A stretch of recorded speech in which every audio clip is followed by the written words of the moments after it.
ಒಂದು ಹೊಸ ಗೌರ್ಮೆಂಟ್ ಏನಾಗಿದೆ, ಹೊಸ ಮುಖ್ಯಮಂತ್ರಿ ಗೌರ್ಮೆಂಟ್ ಸೇಮ್ ಇದೆ, ಹೊಸ ಮುಖ್ಯಮಂತ್ರಿ ಏನಾಗಿದ್ದಾರೆ ಡಿ ಕೆ ಶಿವಕುಮಾರ್ ಅವರು, ಅದ್ರ ಜೊತೆಗೆ ಉಪಮುಖ್ಯಮಂತ್ರಿ ಆಗಿರ್ತಕ್ಕಂಥ ಪರಮೇಶ್ವರ್ ಸಾಹೇಬ್ರದ್ರ ಜೊತೆಗೆ ಸುಮಾರು 12 ಸಚಿವರುಗಳು ಏನು ಹೊಸದಾಗಿ ನಿನ್ನೆ ಪ್ರಮಾಣ ವಚನ ಸ್ವೀಕಾರ ಮಾಡಿದ್ದಾರೆ. ಅವರಿಗೆಲ್ಲ ಶುಭವನ್ನು ಕೋರುತ್ತೇನೆ. Always new things, new ideas ಬಂದೇ ಬರುತ್ತೆ. Every new person has got some new ideas. So likewise ನಮ್ಮ ಕಾಂಗ್ರೆಸ್ ಪಕ್ಷದ ಐಡಿಯಾಲಜಿ, ನಮ್ಮ ಸಾಮಾಜಿಕ ಭದ್ರತೆ, ಅದ್ರ ಜೊತೆಗೆ ನಾವು ಮಾಡಿರ್ತಕ್ಕಂಥ ಕಾರ್ಯಕ್ರಮಗಳಿಂದ ಮುಂದೆ ಹೊರಿಸ್ತೀವಿ. ಅದ್ರ ಜೊತೆಗೆ ಇವತ್ತು ಹೊಸ ಆದಂತ ಏನಾದ್ರು ಯೋಚನೆಗಳು ಮುಖ್ಯಮಂತ್ರಿ ಡಿ ಕೆ ಶಿವಕುಮಾರ್ ಸಾಹೇಬ್ರದಿದ್ರೆ ಅದ್ರ ಪ್ರಕಾರ ನಾವು ಸರ್ಕಾರ ಇಂಪ್ಲಿಮೆಂಟ್ ಮಾಡತಕ್ಕಂಥದ್ದು, ಅನುಕೂಲ ಆಗ್ತಕ್ಕಂಥದ್ದು ಮಾಡ್ತೀವಿ. ಆಮೇಲೆ ಬಿ ಕೆ ಹರಿಪ್ರಸಾದ್ ಸಾಹೇಬರು is a star out of Karnataka and ಅವರಿಗೆ ಇವತ್ತು ಕೆಪಿಸಿಸಿ ಅಧ್ಯಕ್ಷ ಸ್ಥಾನ ಸಿಕ್ಕಿದೆ.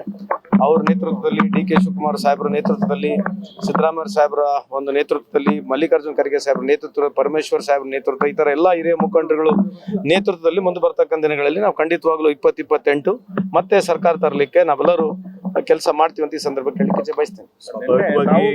ತಾವು ಕೂಡ ಪ್ರಮಾಣ ವಚನ ಸ್ವೀಕಾರ ಮಾಡ್ತೀರಾ ಅಂತ ಬಹಳಷ್ಟು ಒಂದು ವಿಶ್ವಾಸ ಇತ್ತು. ಯಾಕೆ sir? It's okay, that's way of life. ಆದ್ರೂ ಖುಷಿ ಇರಬೇಕು, ಆಗ್ಲಿದ್ರು ಖುಷಿ ಇರಬೇಕು. That's way of life. Sir, ನೀವು ಕೂಡ ತುಂಬಾ ಆಕ್ಟಿವ್ ಆಗಿ ಇಲಾಖೆಯಲ್ಲಿ. Fair enough, that's okay. ಎಲ್ಲರೂ ಆಕ್ಟಿವ್ ಆಗಿ ಕೆಲಸ ಮಾಡಿದ್ದಾರೆ. If they feel that I should come in to second list, I am hopeful I should come in to second list. KPCC ಅಧ್ಯಕ್ಷ ಸ್ಥಾನಕ್ಕೆ ನಿಮ್ಮ ಹೆಸರು ಕೂಡ ಇತ್ತು ಸರ್. ಬಹಳ ಖುಷಿ ಆಗಿದೆ ನನಗೆ. ಆ ಲೆವೆಲ್ಗೆ ನನ್ನ ಹೆಸರು ಬಂದಿದೆ ಅಂತಕ್ಕಂಥದ್ದು ಖುಷಿ ಇದೆ.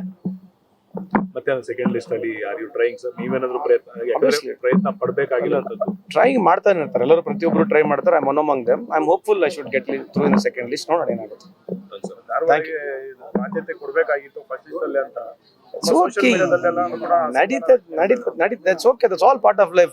ಇಲ್ಲಿ ಬಂದಿರೋದೇ ನಾವು, there are so many people in the world have got different opportunity. ನಾವು ಇಲ್ಲಿ ಬಂದಿದ್ದೆ luck ಅನ್ಕೋಬೇಕು. I should be happy where I am. Thank you so much.